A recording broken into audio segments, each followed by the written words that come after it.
Our friend, longtime friend of KGO and now of the Nikki Maduro Show.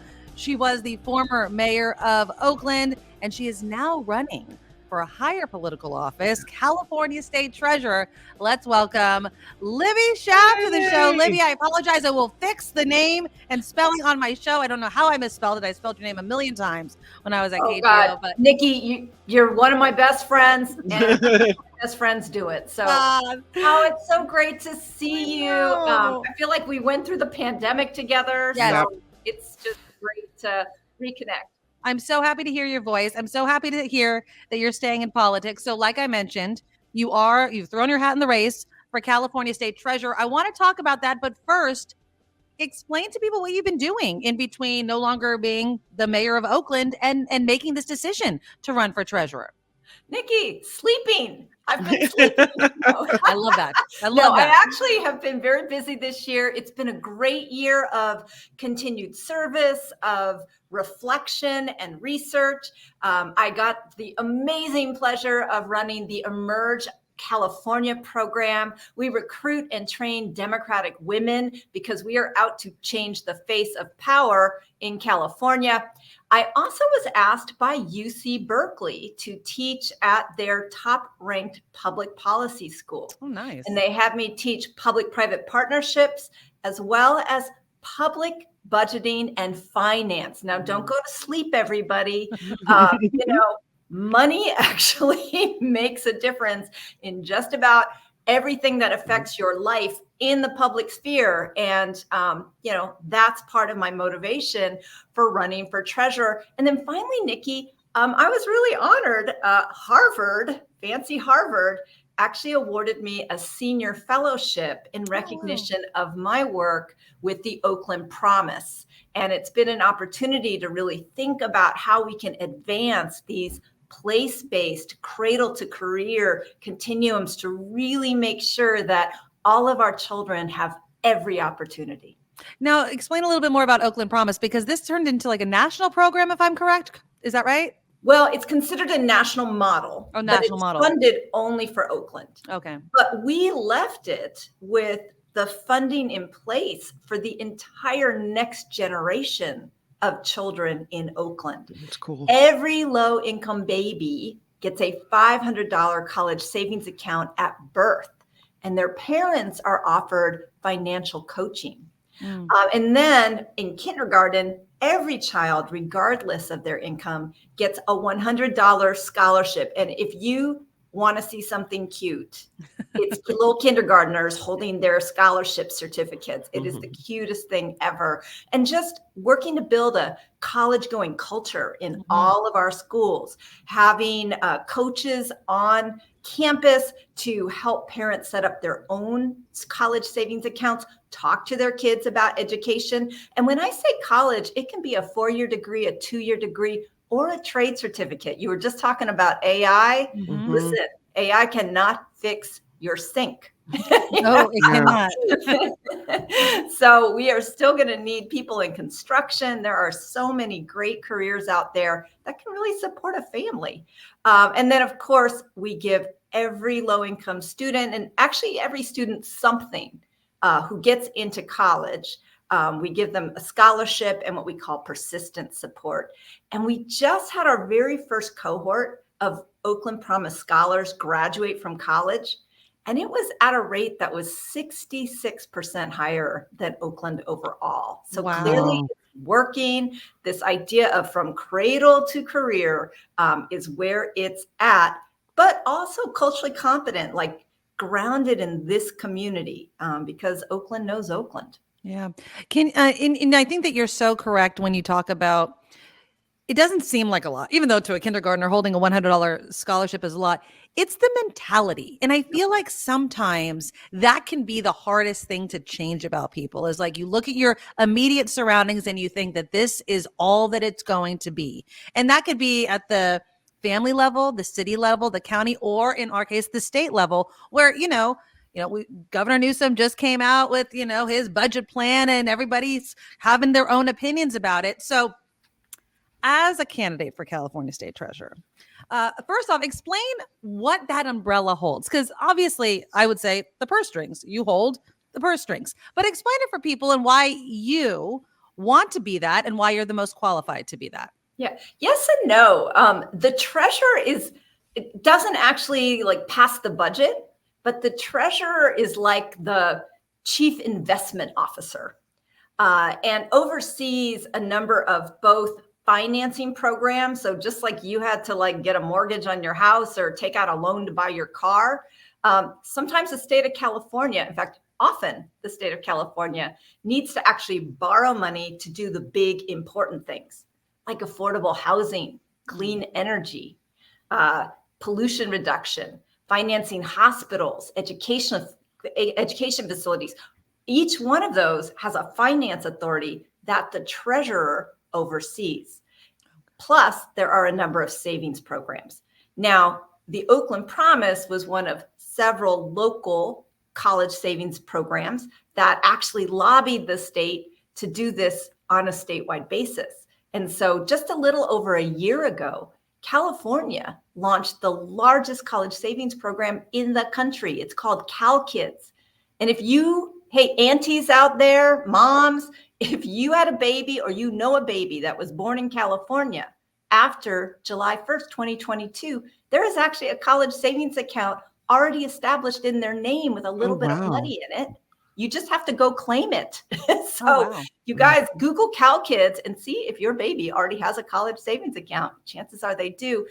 And while the governor cut a lot of good things in his budget, one thing he did not cut was continuing to fund those college savings accounts and the baby bond program California has called HOPE. So these are, the treasurer runs 17 different programs. Wow. So everything from financing hospitals to these baby bonds, the treasurer oversees that.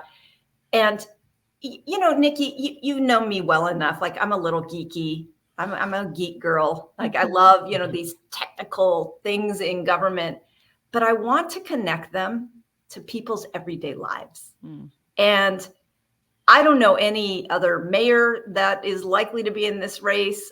I'm not even sure if a mayor has ever been a state treasurer. But as someone who, has been so connected deeply to the people in my community, to connect what I see people feeling, their pain, their fear, their frustration, to, these incredibly powerful tools of finance and savings, that excites me. Does it make a difference to the office of treasurer that we come from a place of we just had this massive surplus and now we have this deficit that we kind of are grappling with? We don't know exactly how much of a deficit we're in, but we're kind of estimating and we don't know. And does that make that job harder? It does, because a lot of these savings programs, when they were set up, they made a promise. Like, we're not just going to serve this year's babies who are born. Yeah. We're going to do it for next year's babies. But that has to be put in the budget every year. And both of these two programs I'm talking about, CalKids and then the HOPE Baby Bond program, they were established during those surplus years. And so it will take some advocacy to keep them going and to keep California's commitment to each new generation of children and families. How much, power does the California treasurer have, or influence, I should say, influence, on which programs get to stay and which ones are cut, if any? Well, Nikki, I'm glad you distinguish between those two things, because the treasurer's office does have certain powers, especially when it comes to financing affordable housing. I think that there are things that we could do that would help get a lot more affordable housing built. And housing is just one of California's biggest crises. You see it in the homelessness, you see it in the people that are moving out of our state because they just can't afford to live here. So that is under the treasurer's authority. But Nikki, nothing limits our influence. And today is a great day to really reflect on that. I mean, Martin Luther King Jr. really didn't have technical power. And yet he will go down in history as one of the most influential people ever to live. And so to be the state treasurer of the fifth largest economy in the world will certainly carry influence. And I plan to use that influence unapologetically to stand up for everyday people. Was there ever any pause to continue being in public service or politics in general? It seems like politics, it seems to the attention tends to be on the extremes when we know most people are in the middle, but a lot of attention gets on the extremes.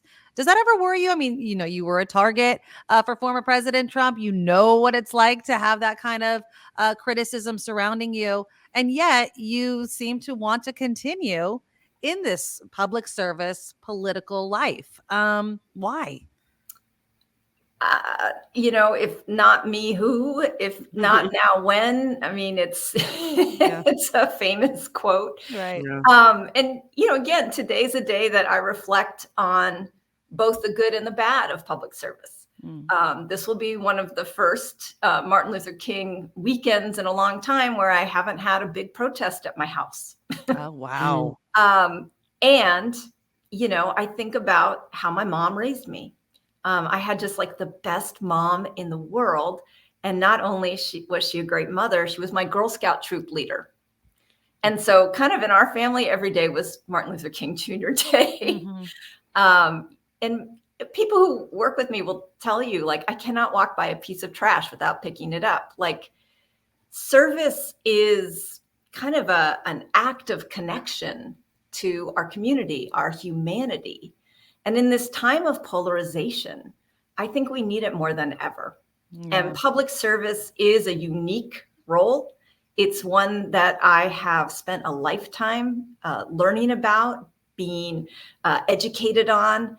And I would love to continue to being of service, not just to my beloved people of Oakland, my hometown, the town, but to take what I've learned and to take that love for all of humanity and spread it to the whole state of California.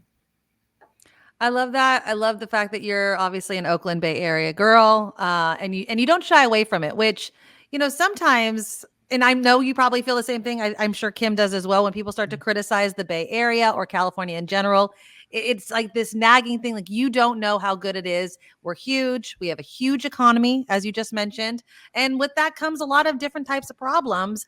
I wish you the best of luck, Libby. Where should people, what's your website? Let people know where to find you and connect with you. Sure. It's libbyschaaf.com, and that's LIBBYSCH 2 A's, 1 F.com. Don't worry, my best friends still do it wrong too. And I'm just really excited. And let me be clear, we have to save democracy this year. Yes. I am not up. This election is not till 2026. I'm starting early. But yes, libbyschaaf.com, SCH 2 A's, 1 F.com. And so far, are you the only person that has signed up to run, or do you already have some competition going? Well, a number of people have opened committees that allow them to fundraise, but nobody has formally come out and said, I'm running for treasurer. I am the first official candidate. Well, good luck. I always love having you on. I want you to come back on as the campaign gets heated up. And if you have anything else going on, please know the door is always open on the Nikki Medoro Show, because we always appreciate it. Well, I love you, Nikki. We had a lot of important conversations during the pandemic.